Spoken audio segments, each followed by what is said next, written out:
हाँ जी, maths junction के online classes में आप सभी का हार्दिक स्वागत है। आज हम करेंगे क्लास 6 चैप्टर नंबर 4 चल रहा था अपना, ठीक है। उसकी प्रश्नावली 4.5 4.5 प्रश्नावली का फर्स्ट क्वेश्चन देखेंगे। ये जो प्रश्नावली है वो आपके किस पे डिपेंड कर रही है? चतुर्भुज पे। किस पे डिपेंड कर रही है? चतुर्भुज पे। अब चतुर्भुज के बारे में देखो, आप सब जानते ही हो, फिर भी एक बार आपको थोड़ा सा बता देते हैं। चार भुजाओं से, ठीक है, चार भुजाओं से, चार भुजाओं से, या फिर आप मान सकते हो चार भुजाओं से बनी बंद आकृति, या चार भुजाओं से घिरी बंद आकृति क्या कहलाती है? चतुर्भुज कहलाती है। या फिर ऐसे बोल सकते हो आप, चार रेखाओं से बना सरल बंद वक्र को अपन चतुर्भुज बोलते हैं, ठीक है ना। एक सरल बंद वक्र को चतुर्भुज बोलते हैं जिसकी चार भुजाएं होती है। समझ में आ गई बात? तो एक चतुर्भुज एक ऐसा सरल बंद वक्र है जिसमें चार भुजाएं होती है। बात समझ में आई यहाँ तक? इसको क्या बोलते हैं? चतुर्भुज बोलते हैं। इंग्लिश में क्वाड्रिलेटरल बोलते हैं इसको, चतुर्भुज। इस चतुर्भुज के ये चार शीर्ष होते हैं, ए बी सी डी। कौन है शीर्ष? ए बी सी और डी। चार भुजाएं होती है इसकी, ए बी, ठीक है ना। ए बी, नाम थोड़ा आगे पीछे लिख दिया क्या? ए बी सी डी ऐसे कर लो, A B C C D और ए डी, चार भुजाएं हो गई। दो विकर्ण होते हैं इसके। विकर्ण मैंने आपको बताया था कि आसन्न शीर्षों को, पड़ोसी शीर्षों को छोड़ के बाकी से मिलाते हैं वो विकर्ण होता है। तो एक और ये दूसरा, दो विकर्ण हो गए, है ना। तो विकर्ण कितने होते हैं इसके अंदर? दो विकर्ण होंगे, एक होगा ए सी और एक होगा बी डी। तो चतुर्भुज में कितने? चार शीर्ष होते हैं, दो विकर्ण होते हैं, और भुजाएं कितनी होती है? भुजाएं भी चार होती है, ए बी सी डी और डी ए, ठीक है। इसी में अगर बात करें आसन्न भुजाओं की, तो आसन्न भुजा मतलब जैसे मान लो इस ए को पकड़ लिया, तो आसन्न भुजाएं कौन है? ए बी और ए डी, ए बी और ए डी, ठीक है। ए बी और ए डी। अगर इस बी को पकड़ लिया तो बी ए और बी सी। इस सी को पकड़ लिया तो सी बी और सी डी, है ना, सी बी और सी डी। और अगर यहां से बात करें, इस डी को पकड़ लिया तो डी सी और डी ए। इस प्रकार से ये आसन्न भुजाएं हो गई। क्या हो गई? आसन्न भुजाएं, एडजेसेंट साइड जिनको बोलते हैं आसन्न भुजाएं, ठीक है। आसन्न शीर्ष आपको बताए थे पड़ोसी कौन है, वैसे पड़ोसी भुजाएं भी होती है जिनके अंदर एक शीर्ष कॉमन होता है ना। बात समझ में आई यहां तक?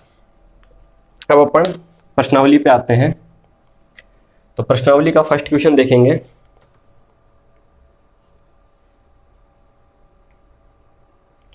देखो,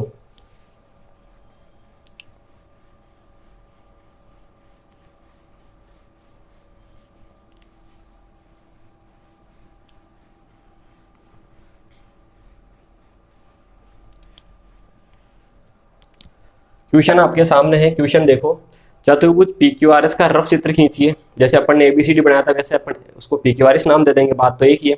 इसके विकर्ण खींचिए, इसके विकर्ण खींचो, इनके नाम लिखो। अभी लिखे थे जैसे विकर्ण के नाम, एबीसीडी लिखा था उसको पी क्यू आर एस लिख दो, बात एक ही है, ठीक है। क्या विकर्णों का प्रतिच्छेद बिंदु चतुर्भुज के अभ्यंतर में स्थित है या बहिर्भाग में स्थित है? तो सिंपल क्वेश्चन ये देखो, ऐसे बोल रहा है रफ स्केच खींचो, जैसे ये खींच दिया मैंने, ये लो, ठीक है। इसका नाम दो P Q R S, P Q R S, ठीक है।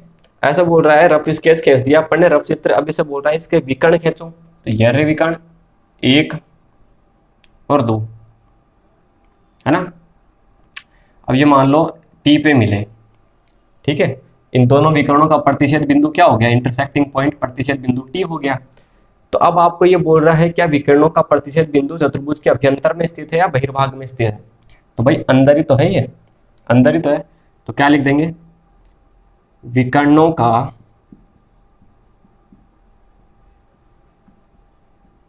प्रतिच्छेद बिंदु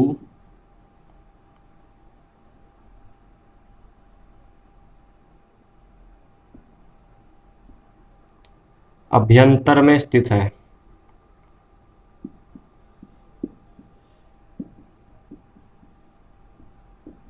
ये आपका आंसर हो जाएगा। ठीक है, अभ्यंतर में स्थित है। अगला क्वेश्चन देखो, चतुर्भुज के एल एम एन का रफ चित्र खींचो। क्या बनाओ? के एल एम एन। फिर ये जो बोल रहा है ये सब लिखो। तो यहां बना दे, चलो ये बना दिया के एल एम एन।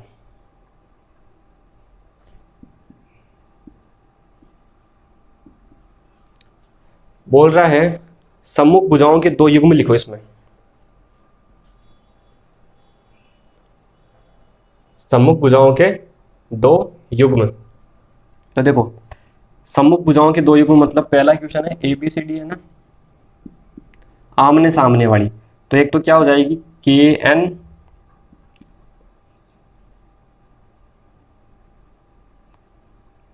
एन और इसके सामने वाली कौन है? L M. तथा एक कौन सी हो जाएगी? के एन के सामने एल एम, एक हो जाएगी के एल के सामने एन एम। ठीक है, एक तो ये हो गया और एक ये हो गया। ठीक है, अगला क्या पूछा है? अगला आपसे पूछा है सम्मुख कोणों के दो युग्म। सम्मुख कोणों के दो युग्म, तो आमने सामने वाली ये है, लिख दो ये। ठीक है, शॉर्ट में लिख देते हैं अपन। तो के सामने कौन है, ऐसे लिखते हैं ना, कोण का साइन, कोण का चिन्ह ऐसे लगाते हैं ना। के सामने एम तथा कोण एल, इसके सामने कोण एन। चलो आगे क्या बोल रहा है आपसे? आसन्न भुजाओं के दो युग्म। आसन्न भुजाओं के दो युग्म, इधर लिख दें, आसन्न भुजाओं के दो युग्म। तो आसन्न भुजाएं भी आपको बताया था ना इधर, वैसे ही दो ही लिखने हैं, दो। तो देखो, इस के को पकड़ लिया अगर जैसे, तो के एल और के एन, एक तो ये हो गया। ठीक है, दूसरा अगर लिखें तो आगे मान लो इस एन को, एम को पकड़ लिया, तो एन एम एल और एम एन,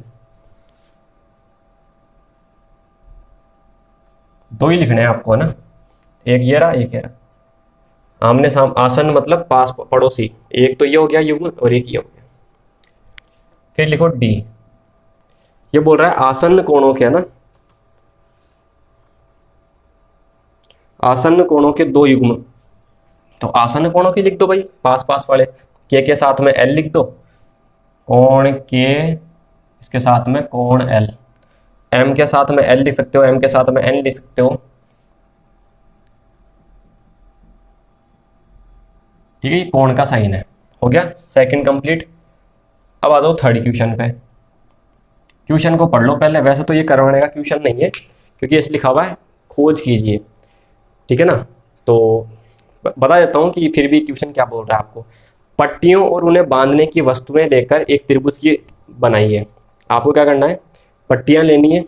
ठीक है, पट्टियां मतलब जो लकड़ी वगैरह कुछ लेनी है, जैसे आइसक्रीम की जो आती है लकड़ी, वो ले लेना। उससे आप क्या करोगे? एक तो त्रिभुज बनाओगे, एक चतुर्भुज बनाओगे। तो मान लो मैंने ये लेके ये बना दिया है ना, एक पट्टी रखी यहाँ पे, ये दूसरी पट्टी और यहाँ तीसरी पट्टी, और ये इन पे मैंने लगा दी पिन। ठीक है, कोई कील वगैरह लगा दी, तीन पट्टियां रखी, तीनों पे कील से ठोक दिया। तो ये ऐसा स्ट्रक्चर बनेगा आपके पास में, ऐसी आकृति बनेगी। चतुर्भुज की बनाओगे तो ऐसी बनेगी भाई।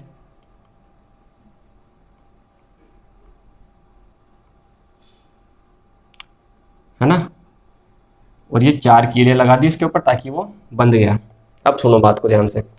ये बोल रहा है आपसे त्रिभुज के किसी एक शीर्ष पर पट्टियों को अंदर की ओर दबाने का प्रयास कीजिए। आपने जो बनाया है ना, उसको यहां से दबाओ। प्रैक्टिकल क्वेश्चन है, फिर भी आपको बता रहा हूं मैं ना, एग्जाम में आएगा नहीं कोई। ये बोल रहा किसी एक शीर्ष को दबाओ, तो इसको दबाओ यहाँ से। तो आपने जो बनाया उसको दबा के देखना आप कैसे बनेगा। जैसे एक, फिर दूसरा, फिर तीसरा। एक कोने को दबाना, वो मतलब दबेगा ही नहीं, है ना, बिल्कुल भी नहीं दबेगा वो। इसको दबाओ, फिर ये बोलेगा आप चतुर्भुज के साथ में ये काम कीजिए। चतुर्भुज के दबाओ एक कोने को, तो ये दब जाएगा। ठीक है ना, ये अंदर की तरफ दब जाएगा। क्या त्रिभुज में कोई परिवर्तन आया? तो अपन लिख देंगे कि त्रिभुज में कोई परिवर्तन नहीं आया। त्रिभुज का साइन ये होता है ना, ये पूरा लिख लो, वैसे कोई दिक्कत नहीं है। त्रिभुज में दबाने पर कोई परिवर्तन नहीं आया।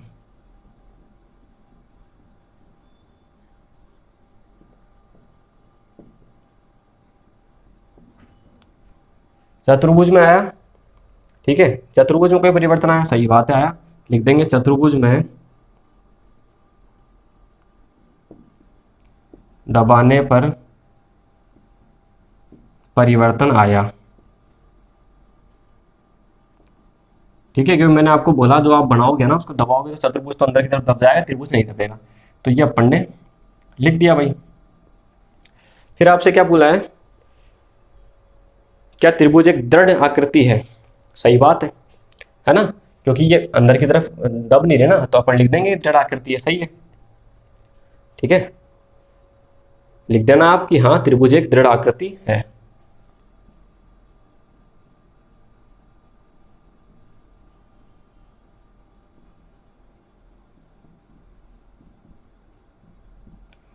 ठीक है, फिर बोल रहा है क्या कारण है कि विद्युत टावरों, इलेक्ट्रिक टावर जो होते हैं ना, उनकी संरचनाओं में त्रिभुजीय आकारों का प्रयोग किया जाता है। भाई आपने कुछ ऐसा देखा होगा, इलेक्ट्रिक टावर कुछ ऐसे होते हैं ना, अभी देखो ये पूरा तो अपने से बनेगा नहीं बनेगा कोई पता नहीं है, ये कुछ इस प्रकार का होता है ना,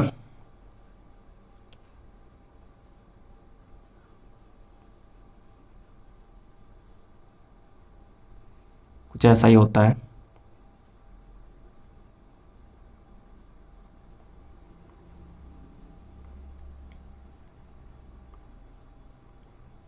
ठीक है, तो कुछ ये ऐसा होता है, तो इसमें देखो ये ट्रायंगल ट्रायंगल जैसी शेप, ये त्रिभुज त्रिभुज त्रिभुज त्रिभुज, तो इनको त्रिभुज त्रिभुज जैसा शेप क्यों बनाएंगे? देखो ये त्रिभुज त्रिभुज है ना, तो ये ऐसा बोल रहा है कि जो इलेक्ट्रिक टावर होते हैं ना उसमें इनका प्रयोग क्यों होता है त्रिभुज का, चतुर्भुज आकारों का क्यों प्रयोग नहीं होता? तो इसका कारण क्या है? इसका कारण यही है कि मतलब कोई भी इसके ऊपर दबाव लगेगा ना, आंधी का, तूफान, बाढ़ वगैरह, पानी का, कोई किसी प्रकार का कोई दबाव लगेगा तो ये दबेगा नहीं, ठीक है ना, इसकी शेप चेंज नहीं होगी, ठीक है ना।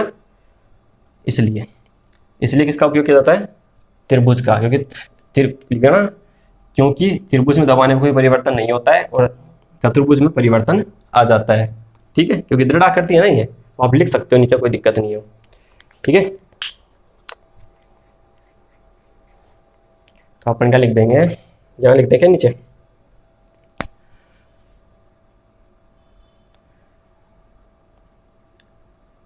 विद्युत टावरों में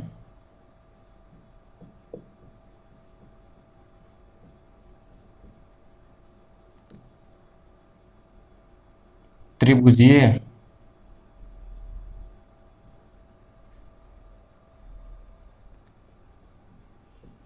आकृतियों का प्रयोग किया जाता है।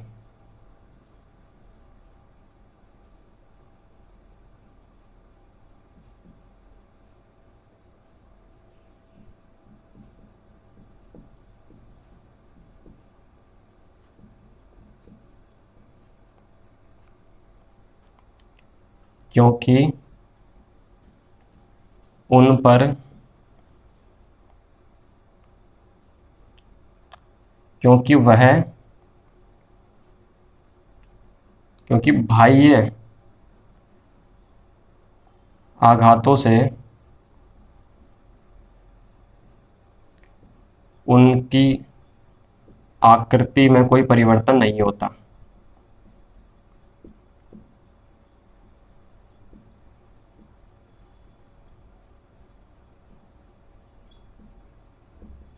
ठीक है, चतुर्भुज में हो जाता है क्योंकि आपने प्रैक्टिकल करके देखा है ना। तो वैसे ये प्रैक्टिकल कोई आएगा नहीं आपके क्वेश्चन, लेकिन फिर भी आपको करवा दिया गया है। इसी के साथ आपकी 4.5 खत्म होती है। कोई डाउट हो तो नीचे कमेंट सेक्शन में आप बता सकते हो।